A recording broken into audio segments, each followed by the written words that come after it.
Hello, everybody. Welcome to this special Top 10 edition on the Rage of Wrestling YouTube channel. Also on Casa de 18. James, you put it on your stuff? Shit. I forgot to because I You forget forgot to to share actually it? do that. Yeah, I forget to do it. I'll post it in post. There you go. That's all I'll do. That's That's right. all I'll get around it. So we got a special guest, Jay Hebert, the Jay Hebert. We will have it on the So- J. Ebert Studios. There you go. I forgot to do that. Yeah. So It'd be too today- late now. I started halfway through and then be like, what the fuck I hear is you. this?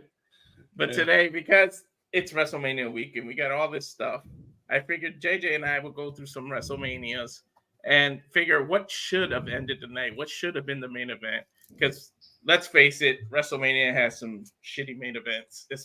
There were some matches that happened that should have ended it. So James, Yes. JJ, and I have worked on this list together, so we know what we're gonna say. James has no idea, so all his reactions and everything will be completely genuine and. On the In other fly. words, I'm blind.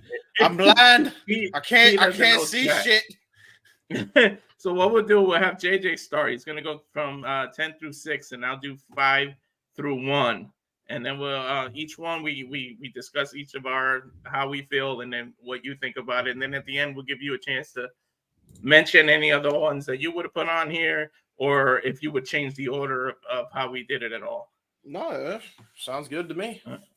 All right, so we'll start with JJ on this one. All right. Perfect introduction. Gave me just enough time to tweet out the link for this and everything. Let people on Twitter know we were here. I see we got like 8 people watching live right now. Awesome. Good to Sounds see. good. Got see Safed here. So coming in at number 10 for this list, me and Walter discussed this, and I went with WrestleMania 21. I feel like JBL John Cena should have been the main event over Triple H Batista. I think in the short term, number one, Triple H was coming off of his reign of terror, and that's probably why he was in the main event. Mm-hmm. And number two, I think short-sightedly, they thought Batista was going to be the face of the company, and then Cena just blew the hell up. Yeah. Like even more so than he already had been, to the point where he was the face of WWE for the next decade plus. Right. Yeah, no, that's fair. So I feel like hindsight being what it is, hate calling hindsight 2020 because that was a shit year. But hindsight being what it was, I feel like those matches should have been flip-flopped in retrospect. Yeah, I don't think WWE quite knew what they had in Cena yet. No. Because he was still basically doing the thugonomic rapper, even though he had already kind of transitioned into the My Time Is Now music. But he hadn't really fully evolved into what I like to call Marine Cena. When he come out, salute the crowd and everything, and then do the big run. He hadn't fully evolved into that yet. And I think once he fully evolved into that, WWE truly realized what they had with him.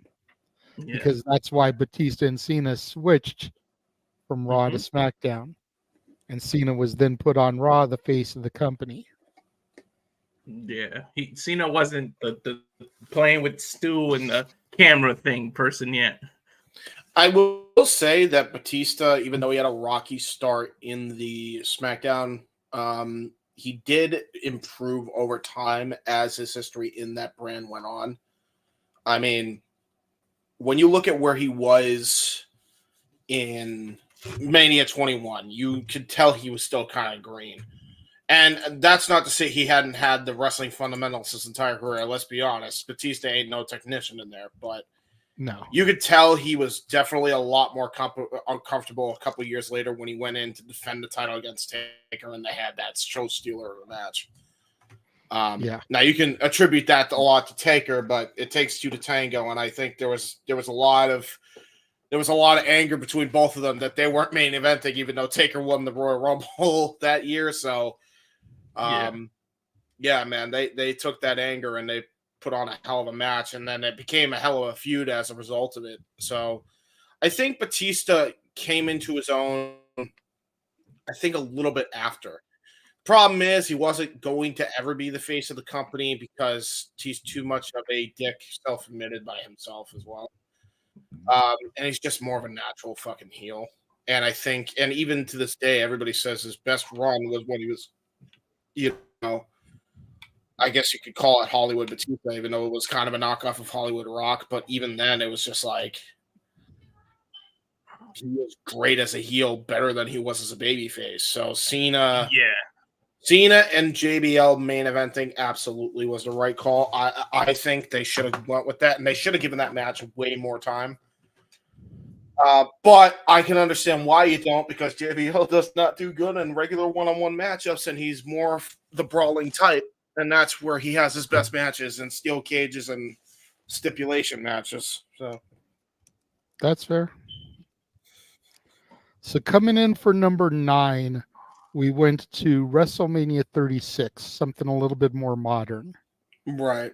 And I said that Edge versus Randy Orton, last man standing, should have been the main event over Drew versus Brock.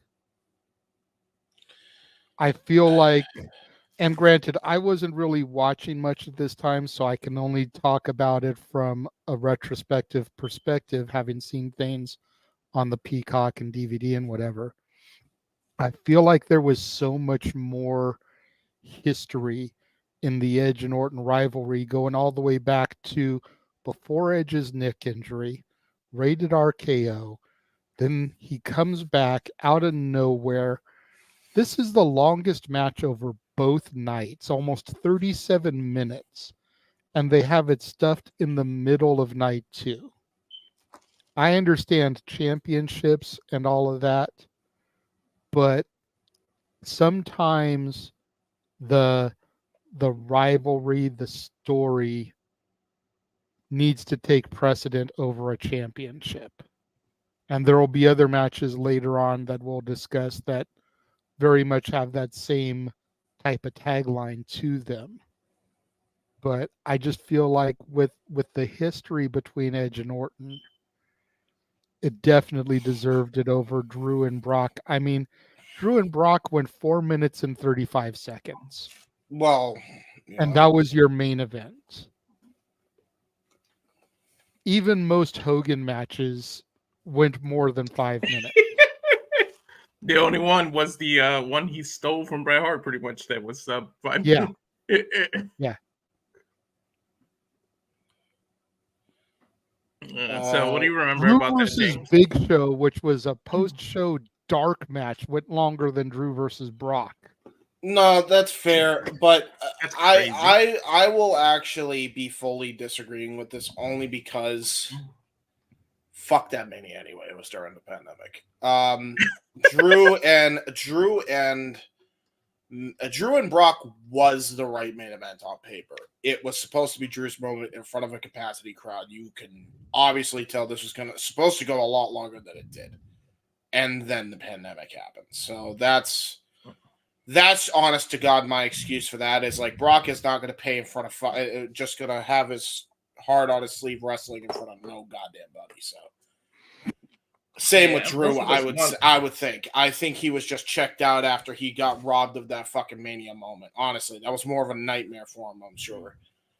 Most of us do want to forget this whole WrestleMania as a whole, though. Yeah, I refuse to remember this Mania because that Mania sucked, and the only 2 good things that were out of that were cinema matches anyway. And I'm not talking about Edge and Orton. That was actually probably the weakest of the 3 cinema matches, really. Because let's be honest, Edge and Orton was basically a cinema match, even though they disguised it as a regular one-on-one. There's a couple of reasons I also disagree with Orton and Edge, besides just the fact that it was the pandemic. That feud made no sense the way they built it. I know you weren't watching, so I'll educate as to why I think it's a bit rough around the edges to go with that. Edge just came back at the Royal Rumble. He then had his promo. Orton says, "Hey, you want to reform Rated RKO one more time?" The crowd pops, and he's like, "Psych!" and then just randomly turns on him. And I mean, even for Randy, this is just fucking bullshit random. Like, huh? What was the point of that? And then they were feudings all of a sudden, and then they got personal because Orton is crazy, I guess. And it was, honest to God, that whole fucking reason for the feud was the epitome of Vince McMahon later booking, man. Like, I couldn't stand it then. I don't get it now. It never made sense to me. If anything, Edge and Orton teaming back up together would have been a bigger draw for WrestleMania, considering they hadn't teamed together since, like, what, SummerSlam 2010? So by that point, it literally had been over a decade since Rated RKO teamed up in any capacity, I think. So, yeah, I disagree with this one, but I can understand why if you hadn't seen everything up leading into that. But Okay. That's just me. So we're going to go back in time a little bit now. Ooh. For number 8, we're going to go to WrestleMania 19 and feel that Rock Austin 3 should have main evented over Angle Lesnar. The other 2 Rock Austin matches were the main event for 15 and 17 respectively. The 17 one always left a bad taste in people's mouth because of the Austin heel turn at the end. Yep. And if this was going to be Austin's farewell, he should have gotten it in the main event. I understand you guys were really kind of solidify Lesnar as the guy, putting him over the Olympic gold medalist, especially after he damn near broke his neck with that shooting star press. But this is Stone Cold Steve Austin. And until WrestleMania 38, which we never thought that day would come, this was his final Mania match. Yeah. Well, I will say I can agree with that, but that's more of a hindsight basis. At the time, I understand why they didn't go with that as the main event, because I don't even think Austin knew that was going to be his last match for a while. Because remember, and everybody forgets this, even though he was retired, technically he was still wrestling on the house show. It was a tags, mind you, but he was still active in the house show circuit because the numbers were down bad for the house shows. So I think he genuinely thought that maybe at some point he'd come back, but then slowly but surely he felt the bumps over time that he had never really truly healed from. Slowly but surely, the more he was inactive and the more he would do the 6-man tags where he wasn't taking as many bumps. And then that's when he's like, nah, I'm done. At the time, he thought, nah, I'm done. You know? I don't even think they knew. So that's more of a hindsight thing. I don't think he knew that was going to be his last match. I think he thought he was going to be stepping away for a while until he thought he could be healed up again.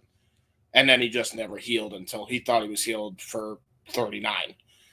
And then he had that match with KO. So, but yeah, it's my opinion. Stupid. Don't mind me. Hey, everyone's entitled to their opinion. Exactly. Yeah, I'm surprised Walter's not saying more.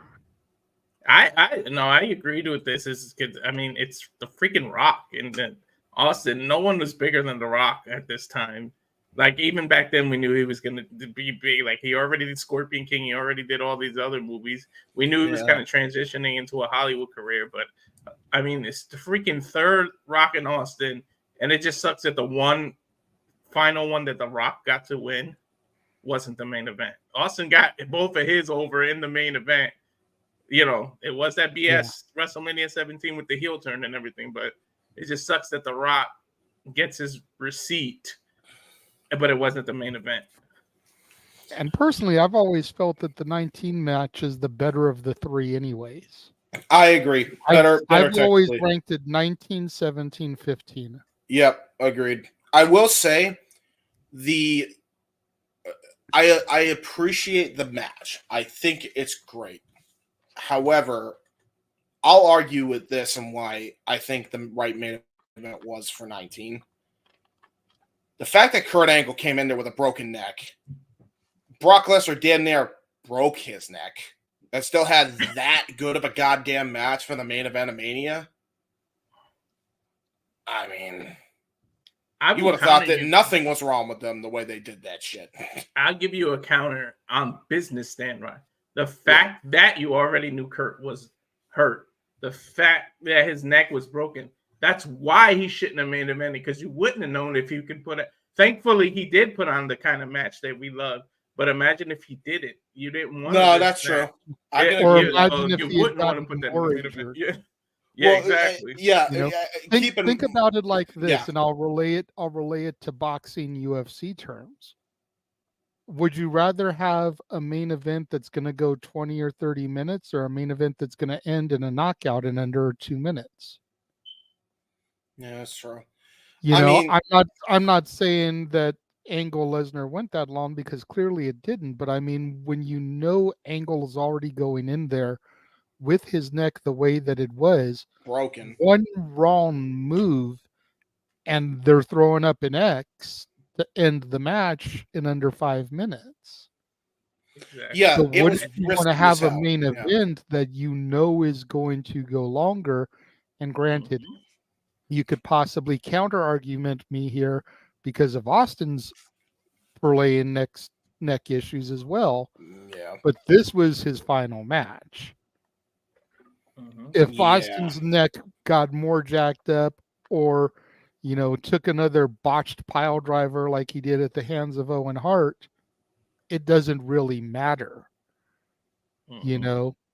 I'd hate for that to sound messed up, because it does matter. We don't want anyone to get injured, but we know going in it's his last match, so it doesn't really matter. Angle's still in his prime. Lesnar is being built as the next big thing. Either one of them seriously gets hurt, that does matter. That affects storylines for next year. That's fair. You got to also remember, and this isn't even a counterpoint. I agree mostly with all the points. Kurt Angle was foolishly in his hubris. I mean, he didn't give a shit. He was like, I'm the main event. I'm the world champion. I'm main eventing. I don't give a shit if my neck's jacked up. I'm putting this guy over before I go. Which Vince tried, and to his credit, I think everybody, including doctors, told him, you cannot go out there like that. And he said, fuck you, I'm doing it. You know what I mean? So there is that. Yeah. I mean, but at the same time, we've seen matches get changed. We've seen matches get changed and or canceled for lesser reasons. No, I know. Like, people weren't not even back then, though. That's the thing. That's the thing. Not back then. It did happen, but it was very rare that you would know, like, oh no, he's hurt for real. Yeah. Like they would keep that on the wraps because they were so, it was just the way it was back then at the time. So they still kept kayfabe. Yeah, true. So wow. Yeah. What is that? All right. That was some good find out on open mic night. So number 7 is honestly one of the first ones that we came up with. It was just a matter of where we were going to rank these. But WrestleMania 11, Shawn Michaels versus Diesel should have been the main event over fucking LT and Bam Bam Bigelow. And that kind of piggies back to Safed's comment here about the winner of the Royal Rumble main events WrestleMania, and that time it was important. It wasn't important at WrestleMania 11, by God. It was WrestleMania 11. We had Pamela Anderson and Jenny McCarthy involved, and they took a backseat to LT and Bam Bam Bigelow. Dude. With Salt and Peppa singing What a Man with altered lyrics for LT. Just saying. Yeah, I mean, it should have been on the card. I don't think anybody is denying that, especially with how good LT performed, especially for as bad as his cardio was. I'm surprised you got a good match out of him. But look, I'm not going to take anything away from him on that, but semi-main, Absolutely. Sure. I will concede giving that a semi-main. Hell, we put freaking Big Show Bono in the semi-main at 21. We can do LT Bigelow here. But the title should have been on the line for the main event here. Yeah. Over a gimmick match. Yeah, this was just kissing celebrities' asses, basically. Yeah. Yep. Like I can get putting a match in the main event without a title if the story is there, if it means something. This was a gimmick match. Yeah. This would have been like having the WrestleMania 17 gimmick battle royal as the main event over Rock Austin. True. Yep. True. Man, imagine if they did that by the time poor Iron Sheik got to the ring. It would have been 11:15 Eastern. Right? They wouldn't have been able to make airtime. He would have had to have been the first person out. That way other people are coming down to the ring while he's still walking. Oh my god.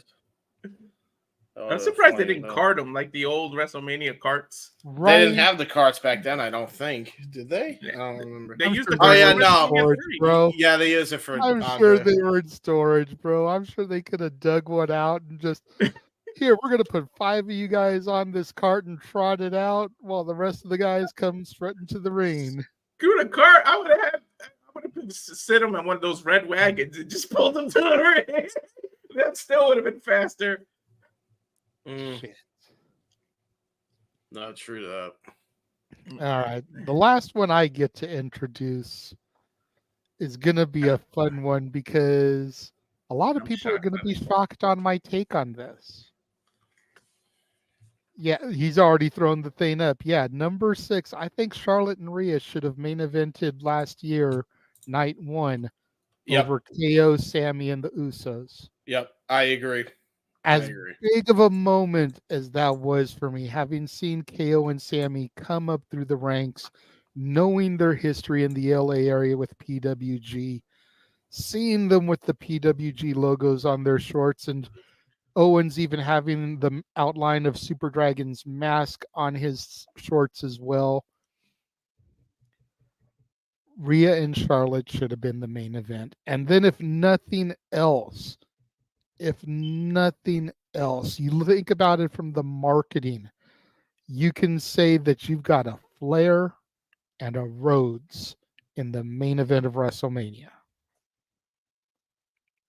And you think about the history between Rick and Dusty, and you say that you've got Flair and Rhodes in the main event of WrestleMania.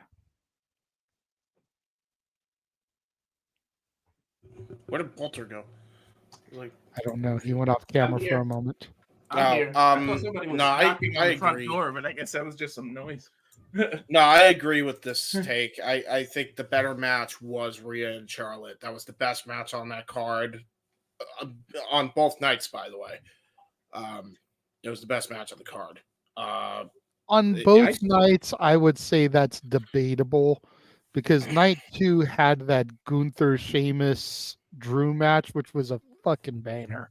It was a great triple threats. It was a great match. Triple threats can get really convoluted, and the fact that all 3 of them were in there and there was no downtime really, they were full tilt. That was I definitely say it was the best match of night 1. Calling it the best match of the weekend is a stretch for me, bro, but you're entitled to your opinion. And when we came up with this, I agreed. I was just shocked because if you know JJ's take, he gave Charlotte some freaking credit, man. Like, when would you ever think JJ would give Charlotte credit for something? Yep. It just shocked me. So number 5, this is really emotional for me. This one, like, I can watch it back now in this presence and still a tear will come to my eye. Like, this meant so much, especially for anybody who's a minority, just to see somebody come up with that. And I'm glad we put this back to back because I was worried that people will accuse us of being a little sexist or anything. But number 5 for us was WrestleMania 35. I think Kofi versus Bryan. Yeah. That should have main evented over the triple threat Ronda, Becky, and Charlotte match. And I'm glad we put this back to back because people would have been like, you don't want to give the women the credit. Yeah, first time ever that the women main evented, and it was Ronda's first match. But Kofi Bryan had such the story and the history of it. As an African American to actually win the damn title at a WrestleMania, and these two went at it, and like for Bryan to put over Kofi the way he did, and the emotional that the rest of the New Day, and imagine ending the night with his son on his shoulder, everything they did with the T-shirt. That's how you end a pay-per-view. Like, it was hard to follow that match after what they did. So that's why we put this here. Yeah, I mean, for me, Walter came to me when I first threw it out there, and he mentioned the whole sexist thing to me, and I was just like, dude, freaking Bret Hart was hoisted onto every babyface's shoulders at WrestleMania 10 in the main event. The boyhood dream for Shawn Michaels came true in the main event.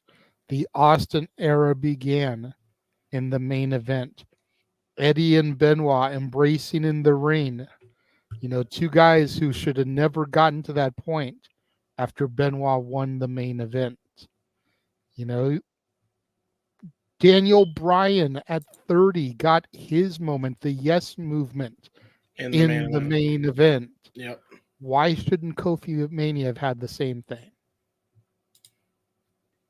Yeah. And again, I'm not trying to take anything away from the women. The women definitely proved their worth, and they definitely earned main event spots. But this wasn't the right one. No. Definitely. The only thing that I will say counter to that is if Daniel Bryan and Kofi Kingston went on last, that crowd would have died. Because you got to remember, that show was 8 hours fucking long. That's why we have 2 nighted shows now. Yes. Exactly. Because that went so well the last time. And then if you really had them go on last, they were trying to do everything to get the crowd hyped up.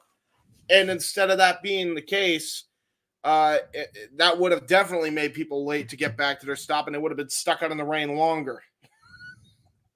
Mm-hmm. Like, it was that whole thing, the whole card, the whole build up to that fucking Mania. It was a shit show. I had an opportunity. Story alert, by the way. I went to New York City for that Mania weekend. I did not go to Mania because it was that poorly booked. The only match I cared about was Kofi and Bryan. It should have been Becky and Rhea, not Charlotte thrown in the mix just for the sake of throwing Charlotte in there because they didn't trust Becky and Ronda could work a legitimate match, even though I think at that point in Ronda's career, they absolutely fucking could have. I was annoyed. I was so annoyed. So I just went to NXT TakeOver New York, and I went to the G1 Supercard Ring of Honor New Japan show. And I don't regret my choice. I don't regret it. Especially knowing think you would. No, especially considering the fact that people were stranded out in the goddamn rain in New Jersey, of all places, trying to get back into New York. And the subways were down because the show ran so long. Yeah, good job, boys. Good job, producers. You did good. Yeah, that's right. Nobody could. The show ran lower than the freaking subways. That's right. It was. What a capper of what was an absolutely craptastic Mania. Honest to God, I don't take back what I said. That I mean every word of it. 8 hours of no substance at all.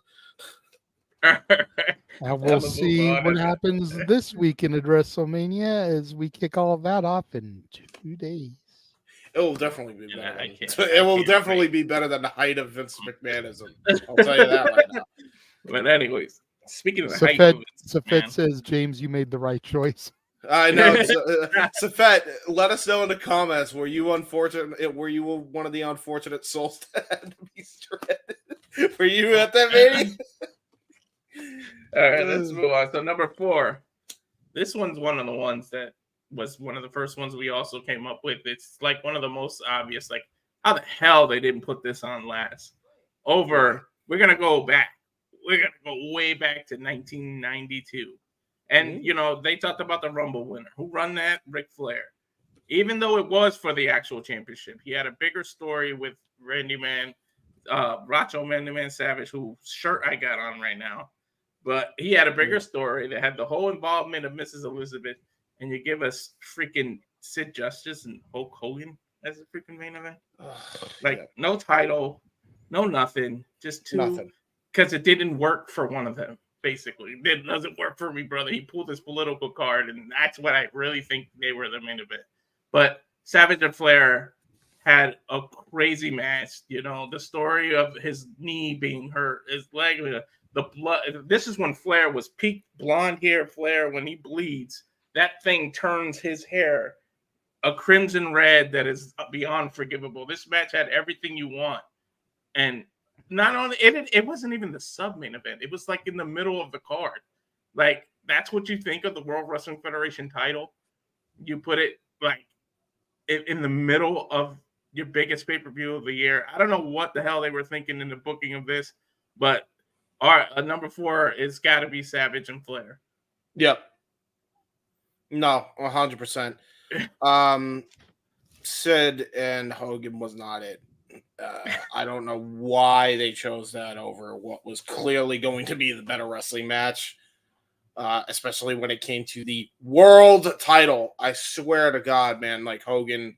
Well, when Hogan was on top and everybody ate, Hogan still could have been on top and not main evented that Mania, and everybody would have ate just fine.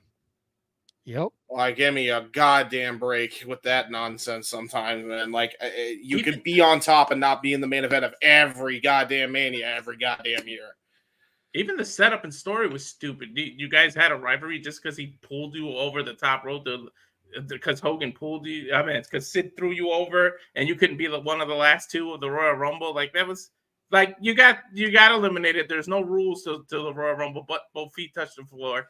Get your ass back. Baby faces are supposed to be able to take losses and say, I'll be back and make get back to the top and be better than ever. That's your attitude. He got pissed off and pulled Sid down so that Flair can win. Like, that wasn't a very babyface of him. That was a heel move. Yeah. I wouldn't.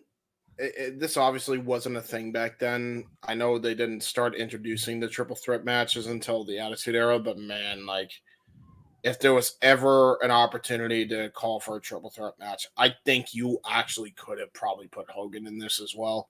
Because, like, Hogan had history with the Mega Powers, with Elizabeth being involved. He had history with Flair. Flair had history with Savage, clearly, as they explained in kayfabe. It's one of those things where it was one of those few that made sense.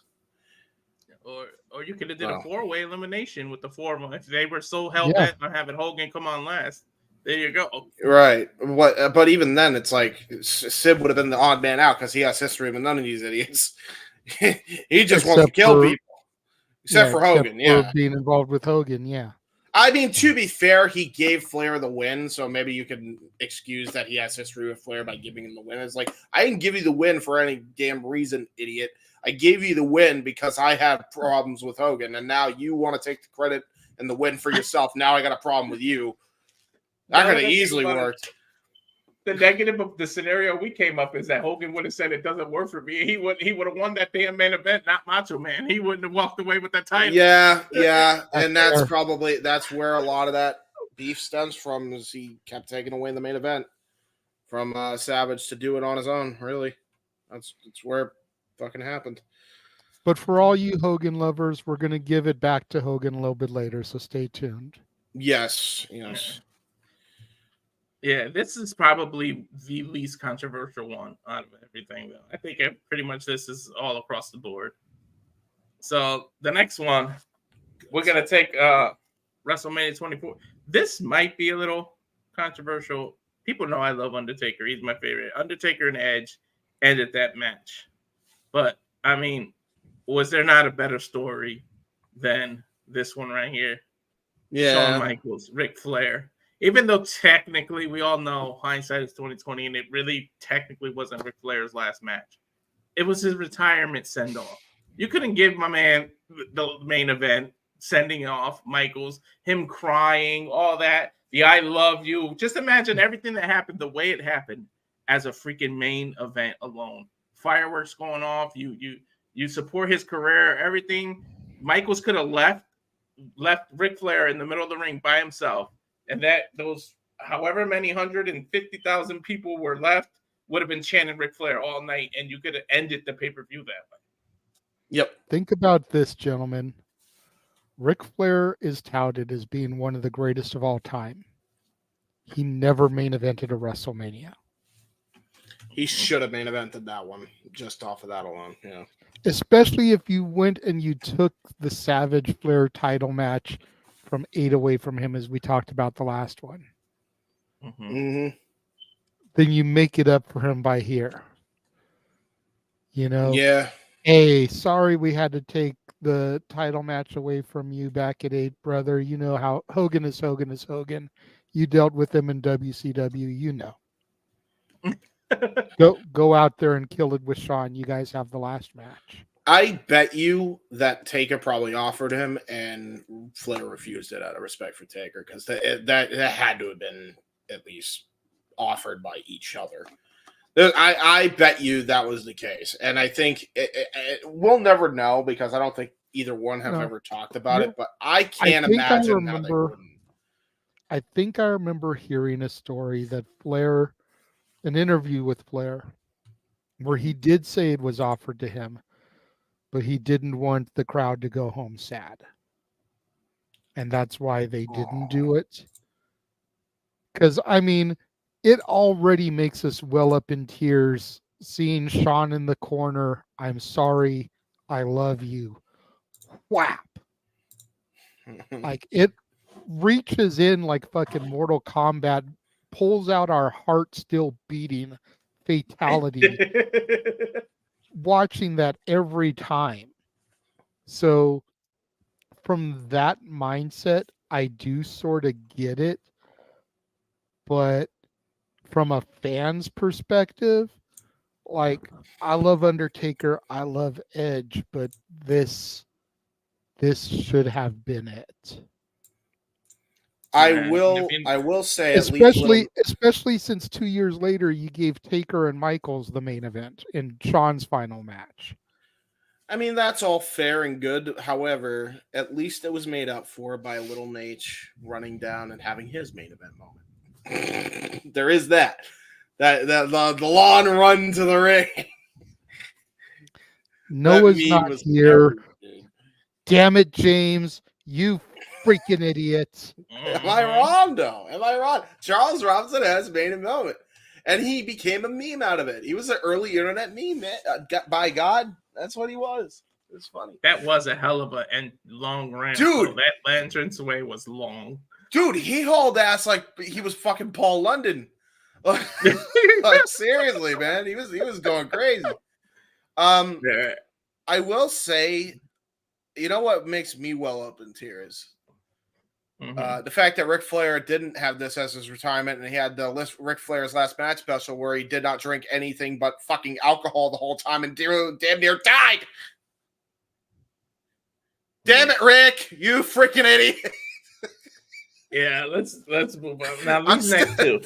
Anyway, these next two could be a little controversial because they could be interchangeable, and you wouldn't be mad at it. So, but I mean, people can guess what, especially once we reveal what number 2 is, they can probably guess what number 1 is. And we're going to ask you to do that after we reveal number 2, but we're going to go back to WrestleMania 18. And of course, I'm talking about The Rock versus Hulk Hogan. Maybe they didn't know what they had, but that should have definitely main evented over. Get darn Triple H versus Jericho. This, I think, might have been Triple H pulling a Hogan, this don't work for me, brother, backstage, and he had to go on last because he was the King of Kings and who he was and the world champion. But there's no way in hell that Rock and Hogan, the icon versus icon, that kind of match should have gone on before that. And you can see the wind got knocked out of the audience sales right after this match. Is like they couldn't recover. This match was so great from beginning. Like they wouldn't even let it start. The bell rang and it was just the two of them just stared at each other and it went crazy. The arena went crazy and you heard all the Hogan chants. Dude. Both of them just looked at each other like, holy shit, taking this moment. Yeah, it was one of the greatest WrestleMania moments of all time. It was one of the greatest moments in combat sports history, period. It was one of the greatest moments in sports, period. You will never hear an ovation that long, that loud ever again. The only one that has topped it since, and it wasn't even in this big of an arena, maybe Punk from when he returned to AEW. But even then, it's like 20,000 compared to however many thousand in the Toronto Skydome that night. Mm-hmm. Yeah. I don't know about the return of Punk. I was going to say the thing that came closest to this, and I still don't think it eclipsed it, but the thing that came closest to this was fucking Rock Cena. Once in a lifetime. Yeah. That they then falsely advertised, and it was fucking... Yeah, the once in a lifetime that we once in a lifetime turned into twice because false advertisement, yahoo, woo! Hey, well, this turned into twice too, but they at least didn't advertise it as once in a lifetime. Yeah, exactly. Once in a lifetime, guys. Like even Rock looked a little flustered. As professional as long as he had. After that reaction, he even looked like holy crap. Like, and then they both looked at each other like we got something here. They just straight knew it. What was hilarious to me is he hit the rock bottom. They've been booing him all match, and then he kicks up, and they go nuts because they know he's about to hit the people's elbow, and they start cheering the fucker. That will always be my favorite part of that entire match. It's like, we are booing you out of respect for Hogan, but the minute we know the finish is coming, we're cheering your ass for making this good guy look as good as he did. You know? And then he kicks up, he does the people's elbow, the crowd loses their mind when he hits it. That will always be my favorite part, is like just the respect that Skydome have for those two that night was freaking great. Like, I loved it. No, I agree. This should have main evented. I don't know why they gave it to Jericho and Hunter, other than probably what you expected, this that Triple H politics, and I'm sure Jericho had a hand in that as well. But you know. I don't think Jericho had as much pull, but I mean, I'm glad he got to main event A-Rania with Jericho, but like over this one, it's just bad timing. Yeah, I mean, there was no other time he was going to main event Mania, and they were pretty strict on the world title being the main event, especially the undisputed title at that point when they merged the belts. So it doesn't shock me that they went that way with it, but you know. Yeah. So, do you have anything to add? Any more to add, JJ, before we go to number one? Nah. All right. We should have did some honorable mentions, but it was already hard to pick 10 out of all this 39 WrestleManias to go through. I don't even think it was difficult for me to think about, because I mean, usually most of the Manias deliver on a main event to some degree, so it was kind of difficult for me to think of 10. So. Yeah, with that, try to guess what number one could have been. Like, it's kind of so obvious you might guess it. Let's see. There's a few, but I'd imagine the main event should have been Mania 25, Taker and Shawn. Yep. I'm not shocked. There you go. You got it. I knew most people would probably guess this one, but how the hell did you not do this? I will say, had they not had their head up their ass, if they had made that main event initially no holds barred and not Triple H can't do disqualification or he loses the title, immediately handicapping it before it could even really get going. Mm-hmm. And then it became a slogfest because what else could they have done? Like, what could they have done? They were already going to be outperformed by Taker Michaels. Then you don't even make it an ODQ match, so they have no hope in hell.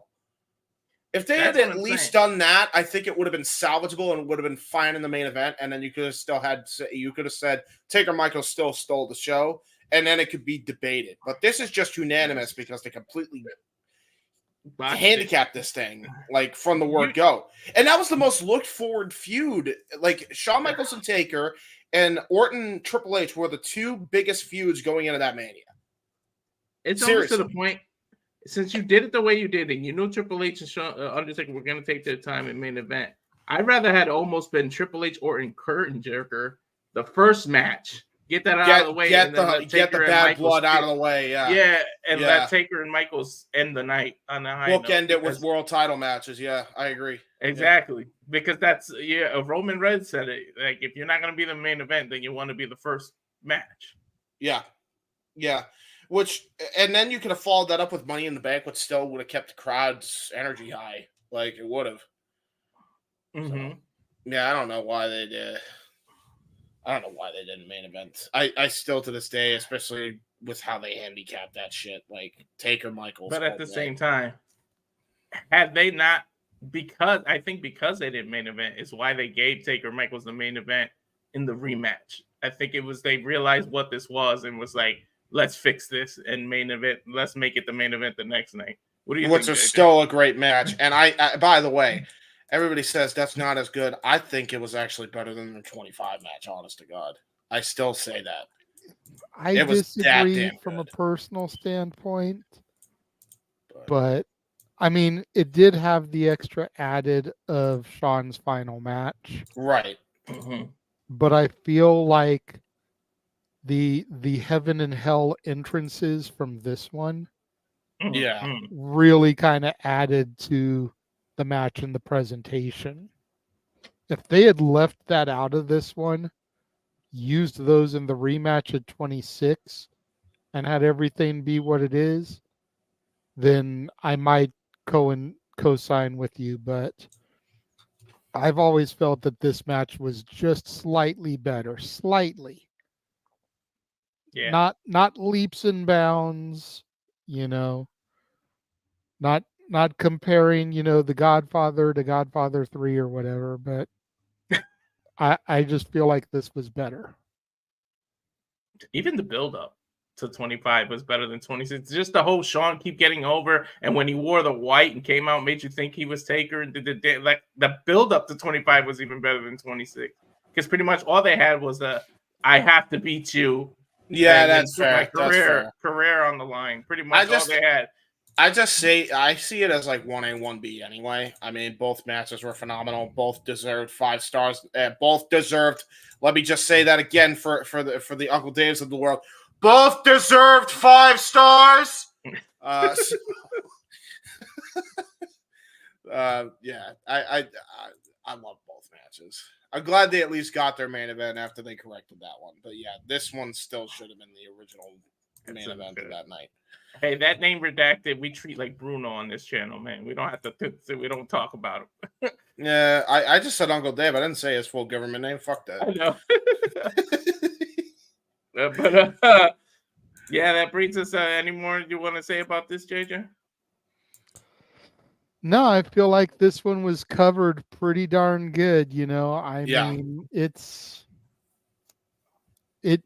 just one of those matches. Like it goes back to what I was talking about titles and story and everything. It's just like you've got arguably the conscience of the WWE in The Undertaker. Mm-hmm. Yeah. Which that in of itself is always kind of weird to think about, because you think about the gimmick on TV as opposed to the man backstage, and to think of The Undertaker as the conscience, it's like you're supposed to be the devil on the shoulder. Yeah, but honestly, ain't that how life works, though, sometimes. And the flip side of it is like you've got Shawn Michaels, who, right with God, and everyone would think he's the conscience of the WWE, but so many people flash back to his dickhead days with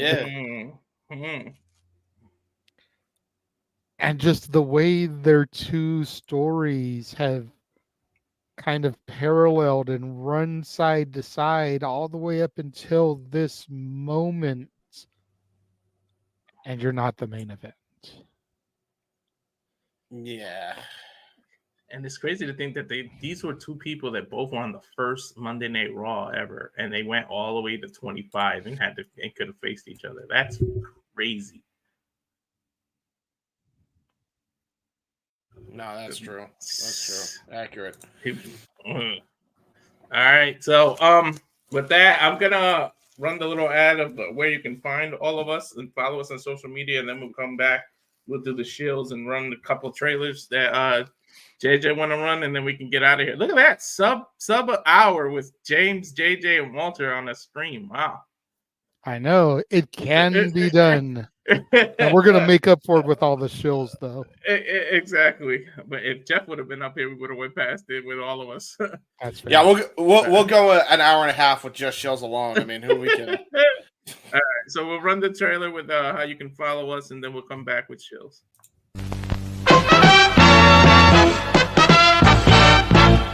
And now, preview time. So let's take a look at what's coming your way.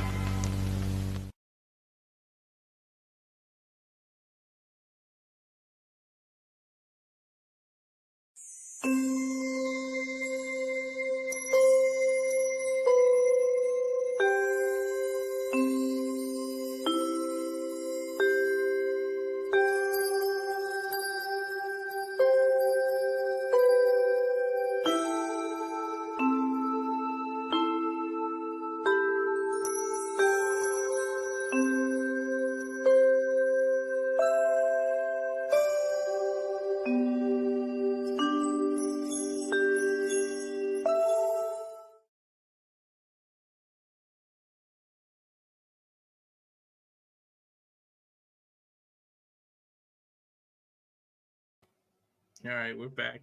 So James, you got anything you want to plug before we let JJ go? Yes, sir. I have a few things that I'm going to plug, and I am going to do it in the style of.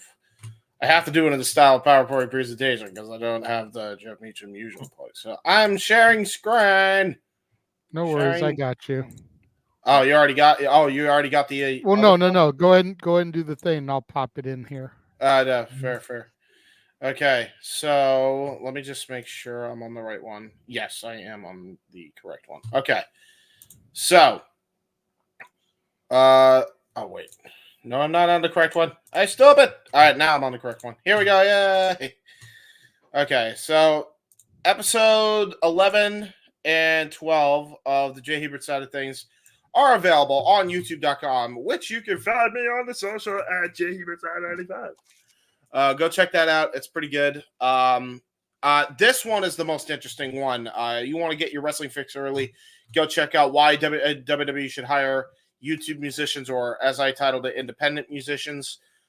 Really good stuff there. Don't worry about it. I got you. But yeah, go check that out. It's pretty good. Pretty good stuff. This one is a little bit more somber because of this half, and then we pick it up in the later half. But if you want to know my bloodline thoughts, check out this episode. And then, ooh, that should be interesting. Mm-hmm. Yeah. And then this. I'm gonna give my thoughts on Jake Paul versus Mike Tyson. I'm also gonna roast Sneeko for being a little shit. So if you want to check me out and rant on somebody, hey, go check it out. I'll drop a pipe bomb on Sneeko. It'll be fun.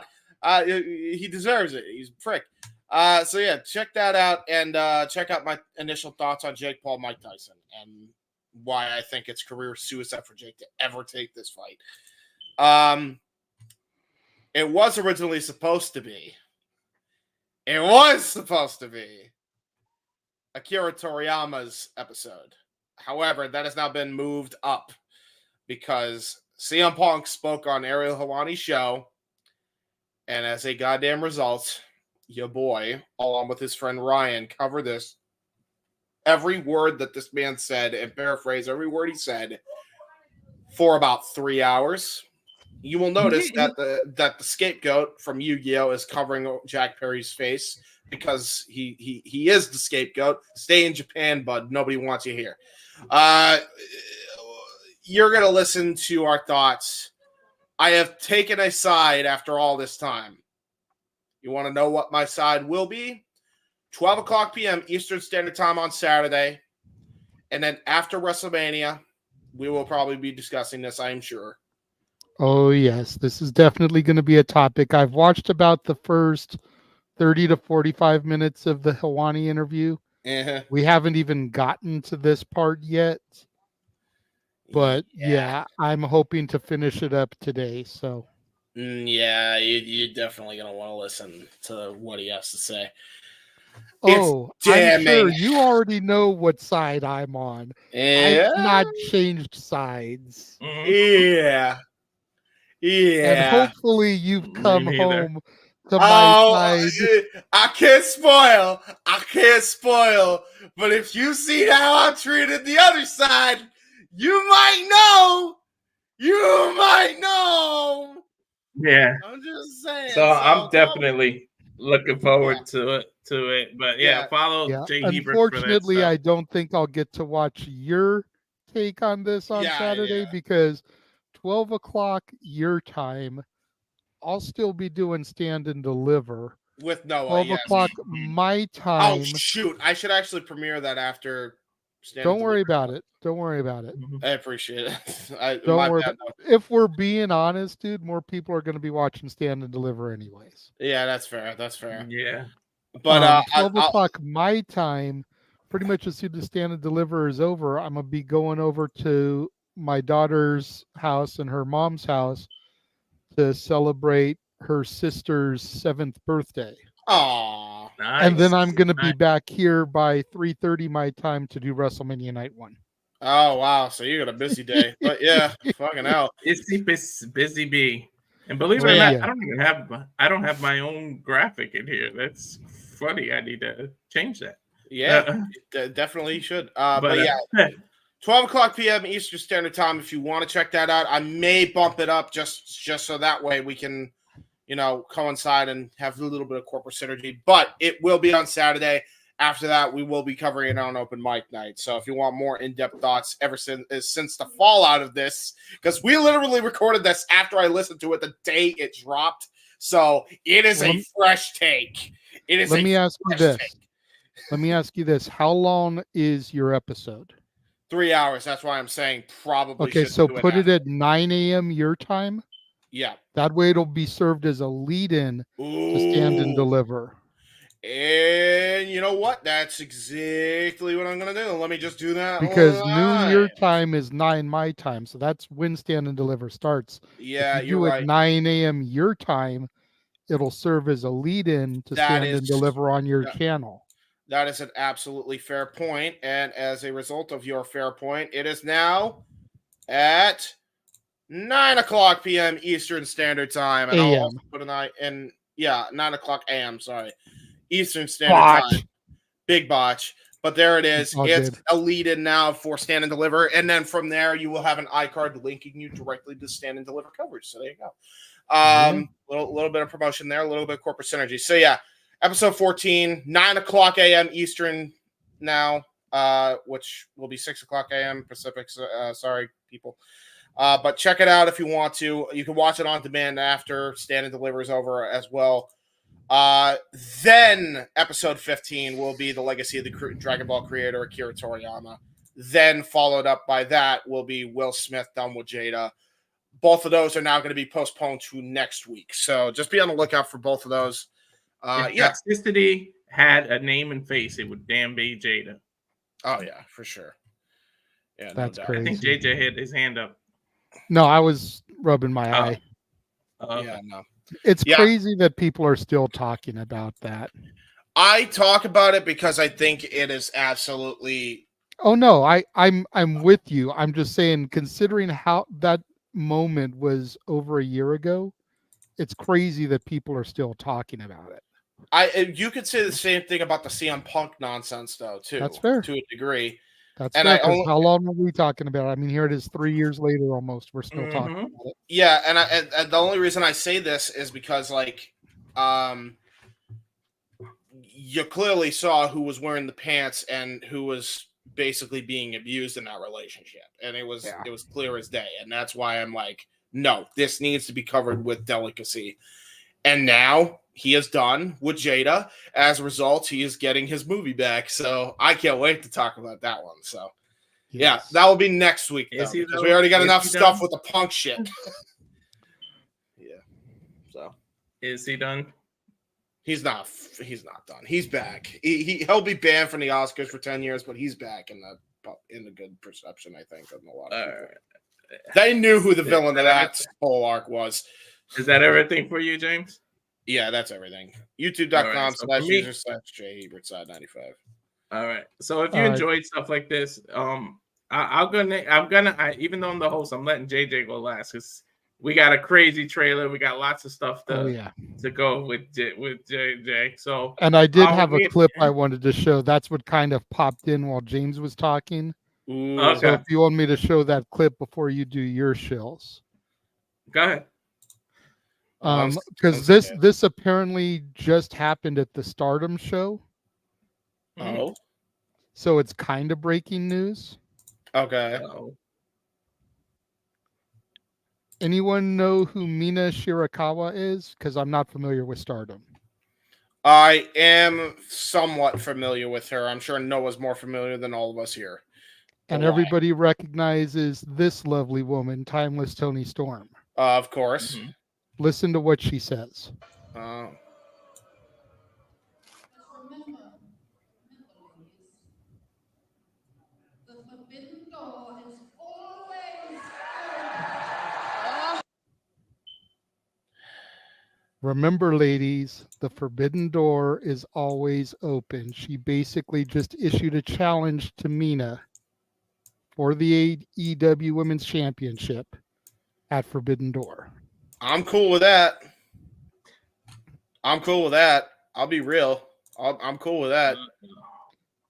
It's rare we get stuff like this while we're live that we can kind of do as breaking news. So I thought it would be kind of cool to give Walter the rub here. Yeah. Since this happened while we're on the air, he's one of the first people to like show it and get some traction out of it. Nice. I have no clue who Mina Shirakawa is, but if it's going to be a banner of a match for Toni Storm, I'm interested. Yeah. Because I love fucking Timeless Toni.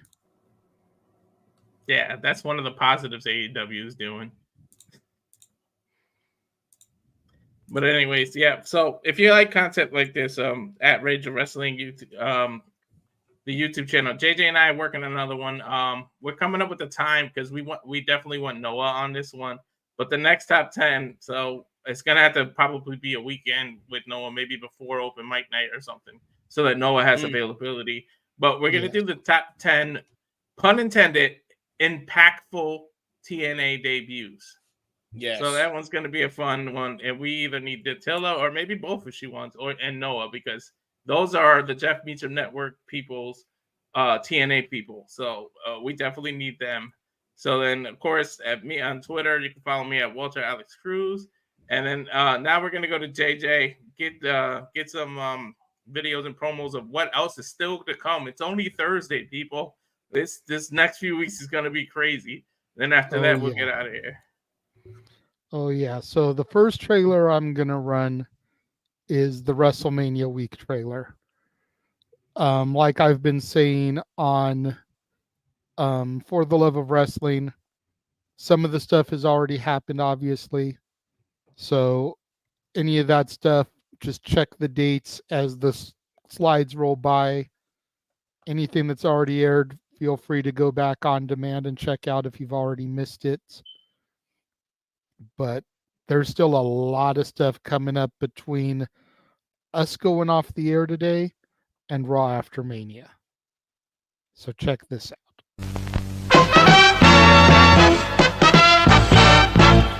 And now, preview time. So let's take a look at what's coming your way.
So yeah, there's all that stuff that has either already happened or is about to happen. Again, Noah and crew, I believe, are live right now with simply predicting WrestleMania. Jeff Meacham has Meach's Musings coming up. I believe he's supposed to be going live 7 Pacific, 10 Eastern. I know time was kind of timid because they're out celebrating his son's birthday, which happy birthday to Dylan, my Goobian. Can't believe you're fucking 16 years old. Jesus Christ, where's the time gone? Tomorrow, simply predicting Supercard of Honor. Dad's not always on wrestling. Top 10 women's matches in WrestleMania history. Watch along for Supercard of Honor. Watch along from the Hall of Fame. Saturday, Stand and Deliver. Night 1 of WrestleMania. Open mic night. Sunday, the Slammy Awards. Night 2 of WrestleMania. WrestleMania post show. Kind of an impromptu open mic night. No more than 2 hours. I'm putting a cap on it. Monday morning or Monday, Raw after Mania, plus, of course, For the Love of Wrestling, discussing Impact from tonight and the Go Home SmackDown to Mania, which will have the Andre Battle Royal and everything. So much shit coming up just in the next few days. And then we get a few days to rest, and then we start it all over again.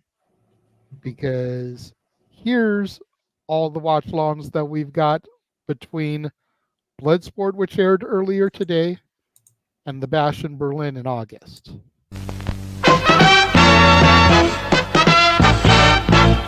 And now, preview time. So let's take a look at what's coming your way.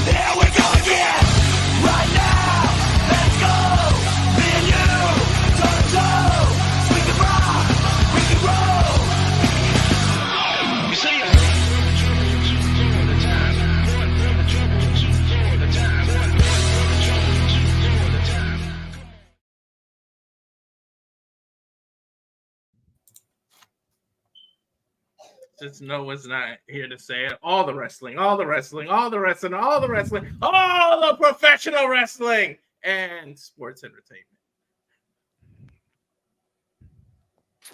Yes, sir.